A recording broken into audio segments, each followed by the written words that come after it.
Sayın seyirciler, iyi günler. Bugün Çinli, Doğu Türkistanlı, tüm dünyayı, cümleden Türkiye'yi de yakından ilgilendiren çok önemli 4 konuyu ele alacağım. Birincisi, geçen hafta ABD Hava Kuvvetleri'nin bir listesi Çin basınına bomba gibi düştü ve tüm Çin'i derinden sarstı. Bu liste neydi? Eğer savaş olursa Çin'in 50.000 hedefe 36 ile 72 saat içinde saniye, dakika bile ara vermeden 50.000 hedefi vurulacak listesi Çin basınına düştü. Bu 50.000 hedefin yani %70'i Çin'in deniz şeridindeki 400 kilometre civarında olan stratejik ve askeri hedefler, askeri limanları öz içine alıyor. Bunun 20.000 hedefse Çin'in lojistik ve havacılık, askeri uçak, askeri havalimanları hedef alınıyor.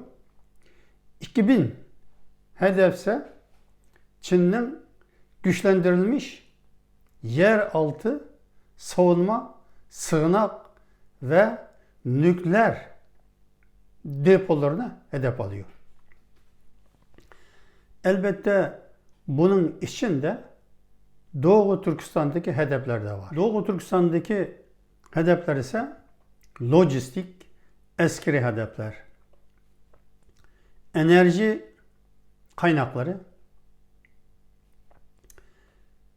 Çin enerji ihtiyacının %65'ini Doğu Türkistan'dan ve Doğu Türkistan'daki 4 boru hattı ile Orta Asya Türk Cumhuriyetlerinden Doğu Türkistan üzerinden Çin'e aktarıyor. Bu enerji hatları kesilirse demiryollar, havaalanları vurulursa Çin'e akacak ham madde, enerji tamamen kesilecek. Bu yüzden bu hedefler içinde Doğu Türkistan'daki önemli askeri, Bingtuen ve diğer stratejik hedeflerde bulunuyor. ABD Hava Kuvvetleri'nin bu listesi Çin'de geniş yankı uyandırdı. Eğer savaş birden başlarsa yıllardan beri, hatta 30-40 seneden beri ABD'nin istihbaratı tek tek belirlemiş olan bu hedeflerin hepsini listelemiş durumda. Çin Tayvan'a saldırırsa veya Amerika'nın Pasifik'teki hedeflerini vurursa ya ki vurmaya kalkışmadan önce ABD Çin'in tüm bu hedeflerini vuracak ve Çin'in hareket etme kabiliyetini tamamen veyran edecek. Gerçi Çin Komünistik Partisi bunu halkını kendi etrafında toplamak için yayılmış olsa da Çin toplumu içinde büyük korku yaratmış durumda. Çin büyük korku içinde. İkinci bir çok önemli bir haber. 25 Mart günü Moskova'nın Sesi radyo televizyasında Pozoner adındaki ünlü bir diplomat ve fikir babası mülakat vererek televizyona çok önemli açıklamada bulundu. Pozner Batı yanlısı, demokratçı bir düşünür, diplomat olmasına rağmen Putin'le arası çok yakın ve Vladimir Putin'in fikir babalarından biri. Bu yüzden onun sözleri Rusya'da ve dünyada çok dikkate alınıyor. Pozner bu ünlü televizyon, radyo konuşmasında şöyle dedi. Rusya'nın en tehlikeli düşmanı Çin'dir. Rusya kendini toparlayıp Amerika ile beraber birlikte Çin'e karşı bir sert ittifak olmalı dedi. Bunu derken tarihten de bazı misallarını verdi. Mesela 2. Dünya Savaşı'nda eğer Amerika Batı'da Hitler'e karşı bir cephe açmasaydı Hitler Rusya'nı tamamen mahvetmiş olurdu. Rusya'nın Sovyetler Birliği'nin başarması, bu savaştan galip gelmesi mümkün değildi. 2. Dünya Savaşı'nda tehlike Rusya'ya Batı'dan geliyordu. Şimdi tehlike Doğu'da. Bu yüzden Amerika ile ittifak düzerek, gerçeklerle yüzlenerek Çin'e karşı birlik sep olmalı diye konuştu. Rusya bu karara gelirse ardından hemen Orta Asya Türk Cumhuriyetlerinin yanına alacak. Ve Çin'e karşı ay şeklinde bir çember oluşacak. Şimdi ayının 23-22'leri de Rusya Dışişleri Bakanı Lavrov Pekin'e gitti. Pekin ziyaretine gitti. Ama Xi Jinping o günlerde Çin'in güney tarafına bir köylere ziyaret etmek için gitmiş oldu. Lavrov onu kabul etmedi. Bunun da bir sebebi vardı. Çünkü Rusya Amerika ile bir gizli anlaşma üzerinde olduğunun haberini aldığı için bu Lavrov'a ve Putin'e bir mesaj vermek istedi. Elbette Rusya'nın Amerika ile bir septe olması Doğu Türkistan için çok önemli ve tarihi bir hadise olacak. Doğu Türkistan tarihte Rusların tehdidini çok gördü. İki cumhuriyet Rus'un direkt müdahalesiyle çökertildi. 20. yüzyılda Doğu Türkistan'da kurulan iki cumhuriyet Rusların eliyle çökertildi ve Doğu Türkistan Çin'e teslim edildi. Rusya bugün gerçekten bir çok pişman içinde.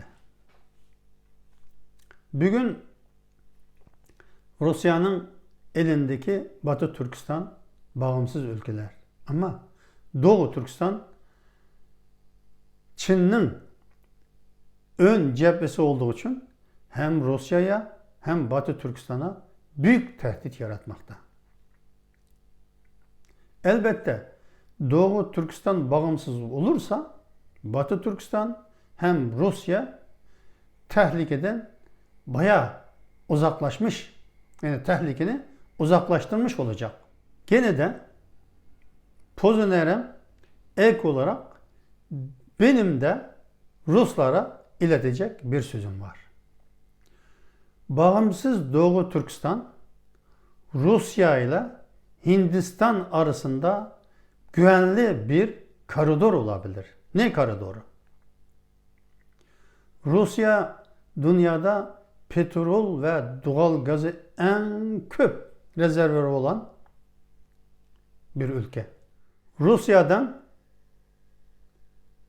Doğu Türkistan kanalıyla, yani boru hatlarıyla Rusya doğal gazını, petrolünü direkt Hindistan'a aktarmak tamamen mümkün. Bu bağımsız Doğu Türkistan meydana geldikten sonra gerçekleşecek. Rusya'nın ve Hindistan'ın bunu düşünmesi kendi yararına olacak diye düşünüyorum. Çin 26 Mart günü bir video yayınladı. Yani Çin'in televizyonlarında.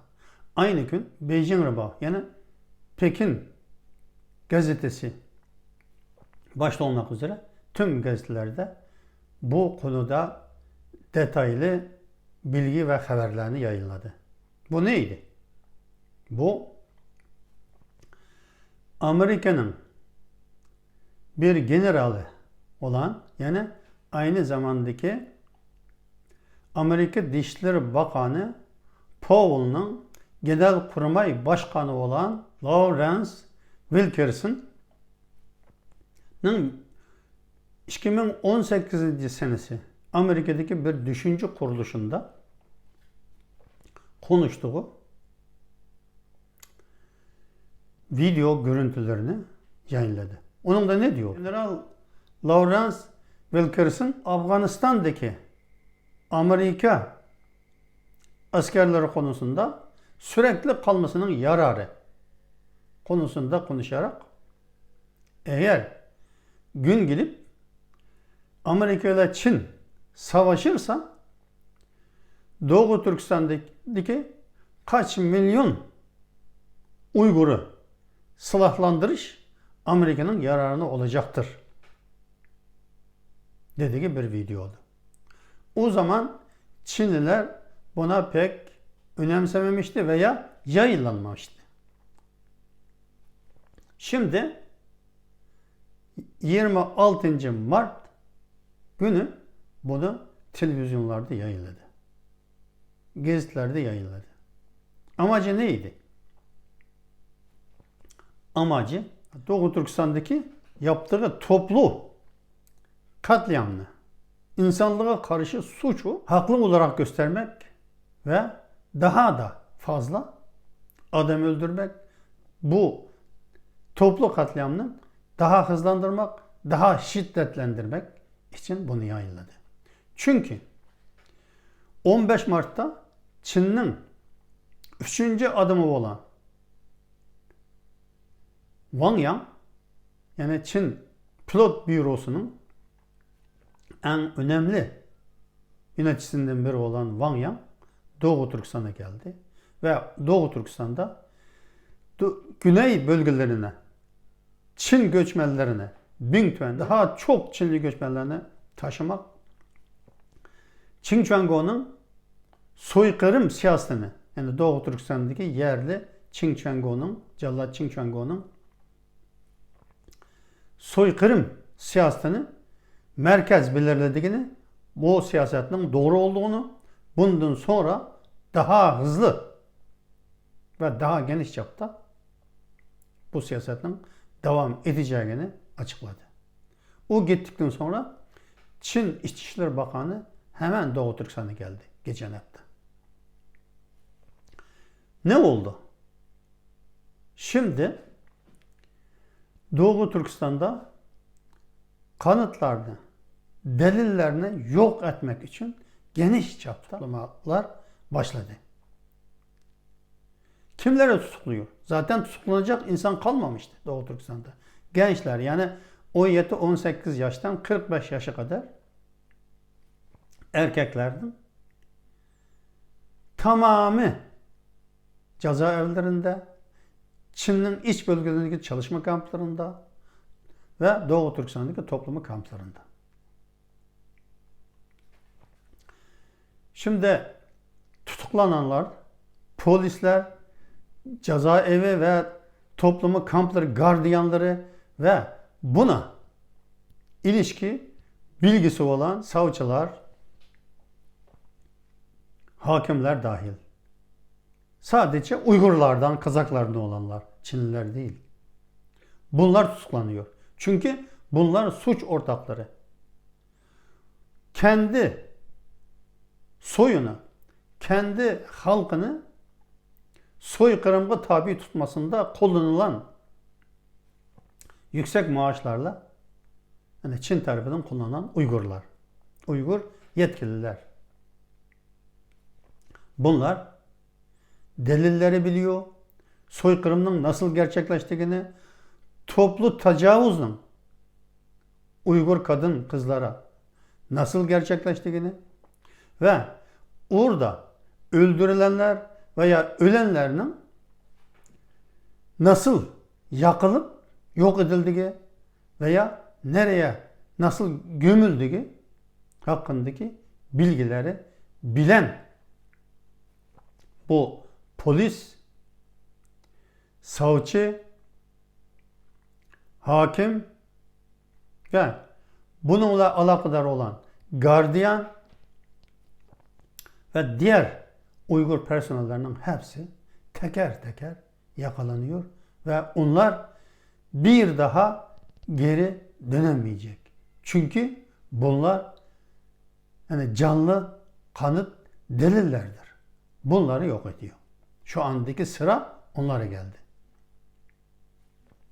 Bu yani Çin'in Amerikalı bir generalının 2018 senesinde Afganistan'daki Amerika ordusunun Afganistan'da sonsuza kadar kalmasının önemini konuşurken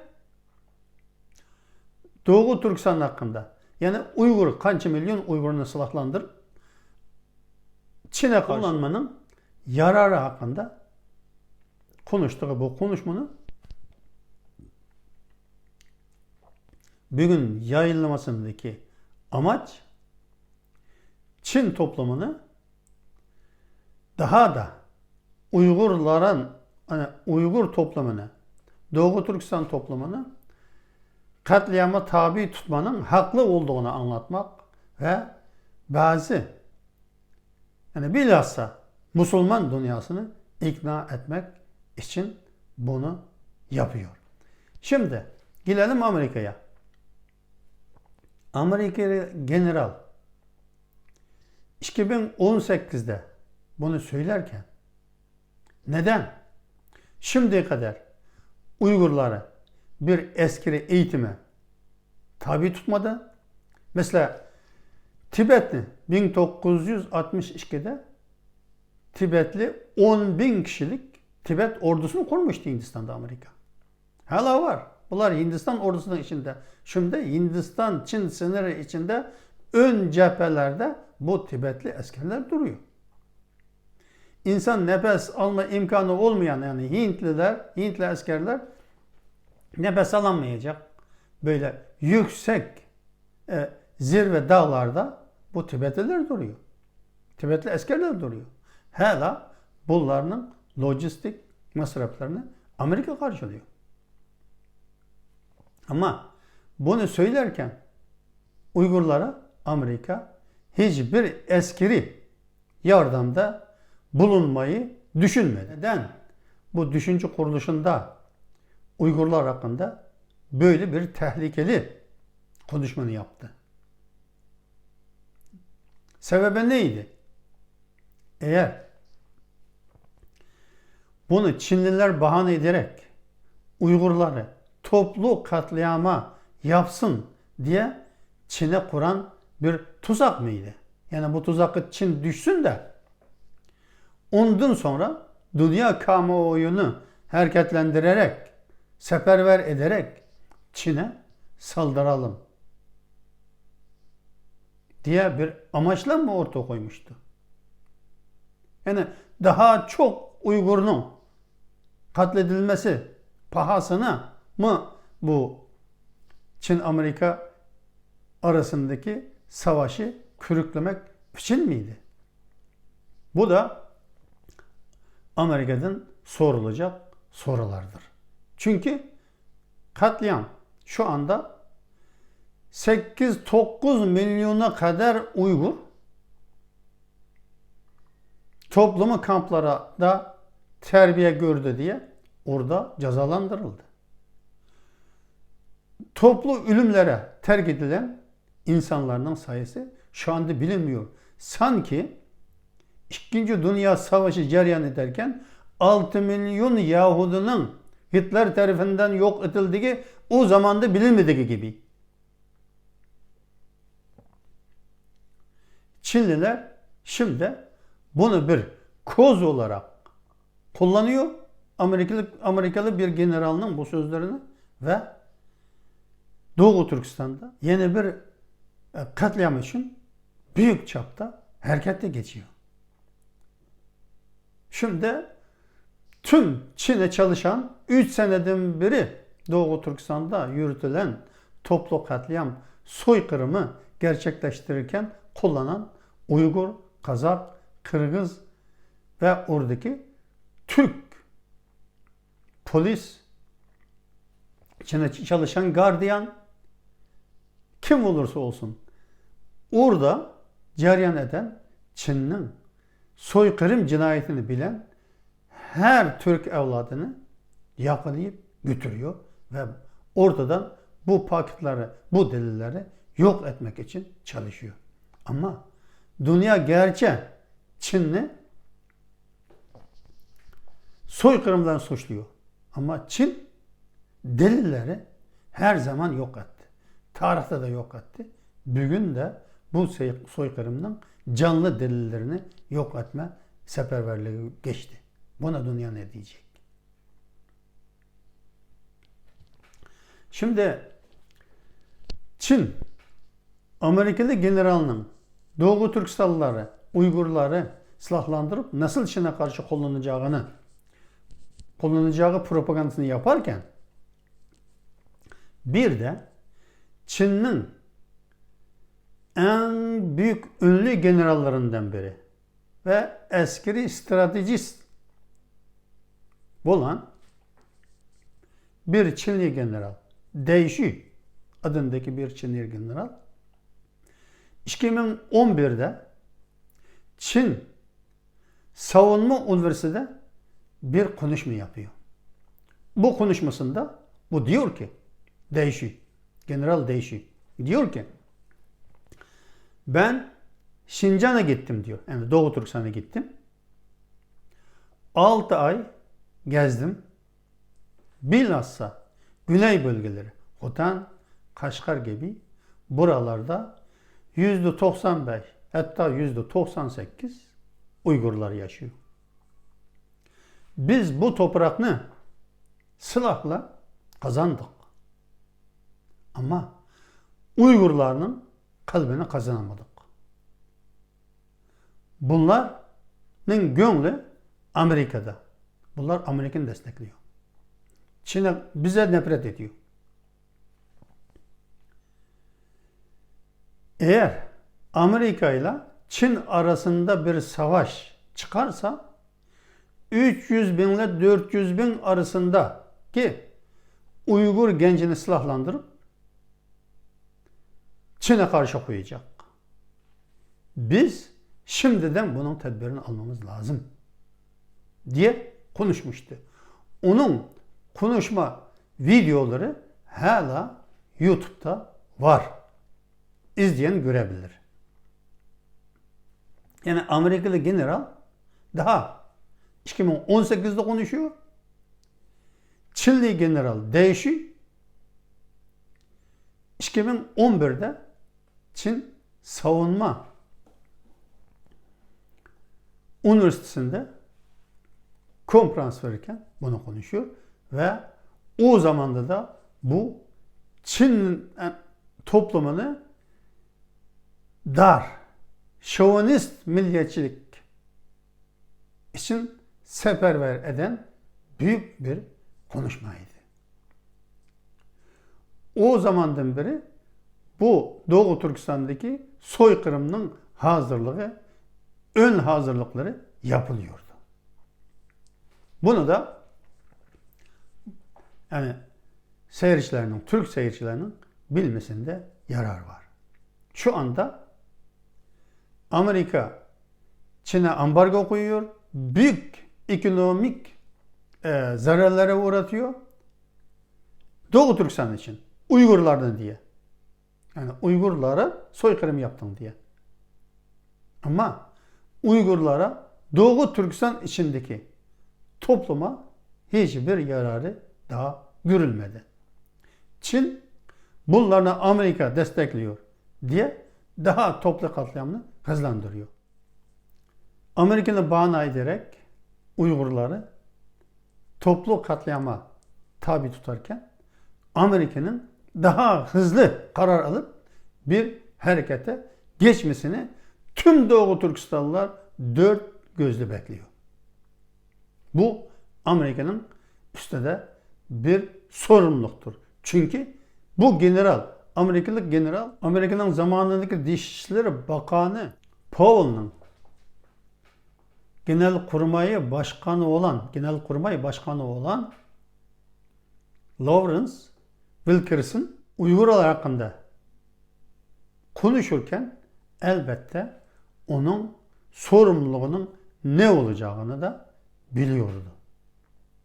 Bu yüzden Amerika Uygurları, Uygur toplumunu, Doğu Türkistan'daki diğer Müslüman azınlık toplumlarının hepsini korumak için sadece sözle, ambargoyla, yaptırımla bu iş olmayacağını bilmesi lazım.